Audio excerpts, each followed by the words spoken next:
कहानी ये पास्ट माजी की, जब लोगों ने फॉसिल फ्यूल का सबसे ज्यादा इस्तेमाल कर लिया था और इस वजह से दुनिया में जो कुदरती रिसोर्सेज थे, यानी रहने के वसाइल, उनकी बहुत कमी होने लगी थी, यानी कि कोयला, गैस और पेट्रोलियम वगैरह, जिस वजह से लोगों के दरमियान लड़ाइयाँ होने लगी थी। इन सब मसाइल को देखकर साइंटिस्ट ने रिसर्च किया और उन्होंने बनाया एक ऐसा पावर सोर्स जो कभी ना खत्म होने वाला था। लेकिन फिर मिशन पर जाते हैं जिसमें वो फूल को जलाने वाले थे। डैडी को समझ नहीं आता कि वो क्यों फूलों को जला रहे हैं जबकि वो पावर सोर्स का काम करते हैं। डेविड बताता है कि इंचार्ज ने तुमसे झूठ बोला, ये फूल आसपास के खेतों को बंजर बना रहे हैं, इसीलिए हम इन्हें खत्म कर रहे हैं। डेविड और टीम फूलों को जला रहे होते हैं जबकि इंचार्ज के आदमी वहाँ आ जाते हैं। शे गलती से हेलीकॉप्टर से नीचे गिर जाती है। टैनी अपनी जान पर खेलकर शे को बचा लेती है। इंचार्ज का एक सोल्जर इन लोगों को पकड़ने वाला था, लेकिन ये लोग हेलीकॉप्टर में वापस आ जाते हैं। अब सबको लगता है कि ये सब टैनी की वजह से हुआ है, लेकिन जब सबको ये भी पता चला कि टैनी ने शे की जान बचाई, वो भी अपनी जान को जोखिम में डालकर, तो वो लोग टैनी पर भरोसा करने लगते हैं। अब सब लोग टैनी को अपनी टीम में शामिल कर लेते हैं और उसे स्मोक ले जाते हैं। वहाँ टैनी पहली बार तरक्की याफ्ता दुनिया देखती है।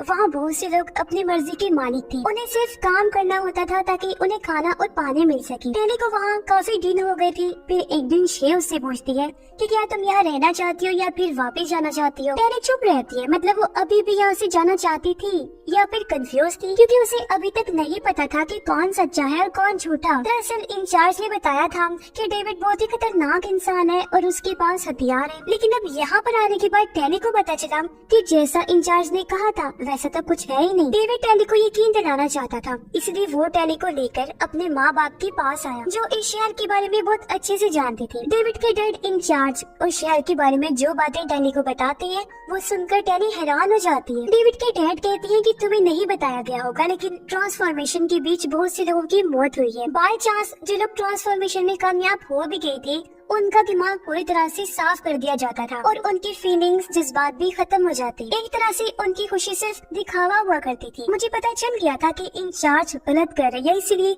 हम उस जगह को छोड़कर यहाँ भाग गए और मैं अपनी लैब में उस सिरम पर काम कर रहा हूँ जिससे लोगों को फिर से ठीक किया जा सके।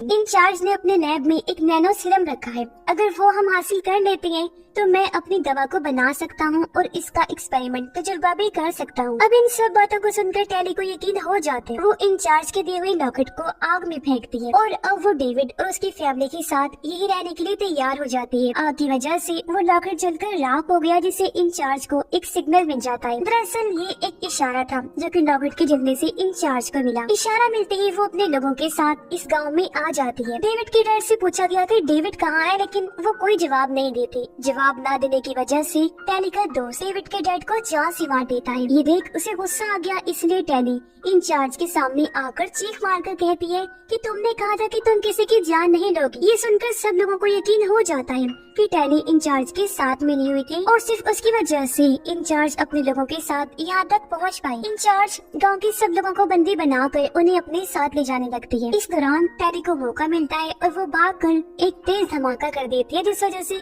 डेविड को भी भागने का मौका मिल जाता है। अब डेविड के जितने भी लोग थे, इंचार्ज उन्हें उठाकर अपने साथ ले जाती है। जब टैनी डेविड के पास आई, डेविड उस पर बहुत गुस्सा होता है, लेकिन टैनी बताती है कि जो भी हुआ वो अनजाने में हुआ, मैं ऐसा कुछ भी नहीं चाहती थी। मैं तो अब खुद इस गांव में रहने के लिए तैयार हो गई थी। मैं अब भी तुम्हारे साथ हूँ और तुम्हारे लोगों को बचाने के लिए तैयार हूँ। टैनी अब डेविड को लेकर शहर के अंदर चली जाती है। वो पहले भी शहर में आ चुके थे, इसीलिए उसे रास्ते का अच्छे से पता था। अंदर जाने के बाद टैनी और डेविड सब लोगों को आजाद करवाते और उन्हें बाहर ले जाते हैं। लेकिन जब टैनी की नजर शे पर पड़ती है तो उसे पता चलता है कि शे को ट्रांसफॉर्म कर दिया गया है। शे पूरी तरह से बदल चुकी है और उसे अब इस नए रूप में बहुत अच्छा लग रहा था। इसी वक्त यहाँ इंचार्ज आ गई और उन तीनों को उठाकर मशीन के अंदर डाल देती है, क्योंकि वो भी इन लोगों का ट्रांसफॉर्मेशन करना चाहती थी। जैसे मशीन स्टार्ट हुई उसी वक्त हेलीकॉप्टर से डेविड का दोस्त आ जाता है, जो कि गोलीबारी करने लगा। फायरिंग की वजह से आग लग गई और मशीन क्रैश हो जाता है। मशीन बंद होने की वजह से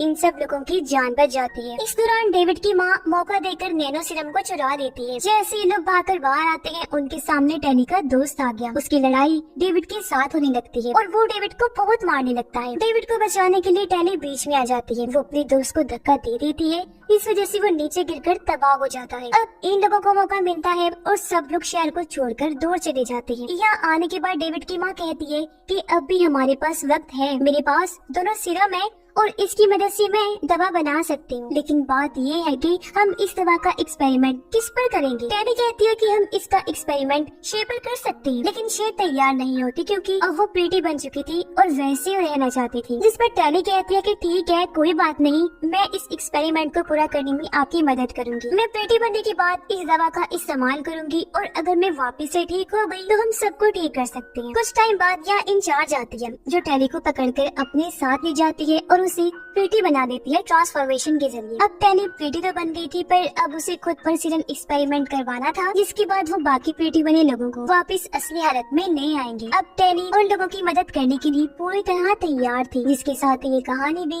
इधर ही खत्म हो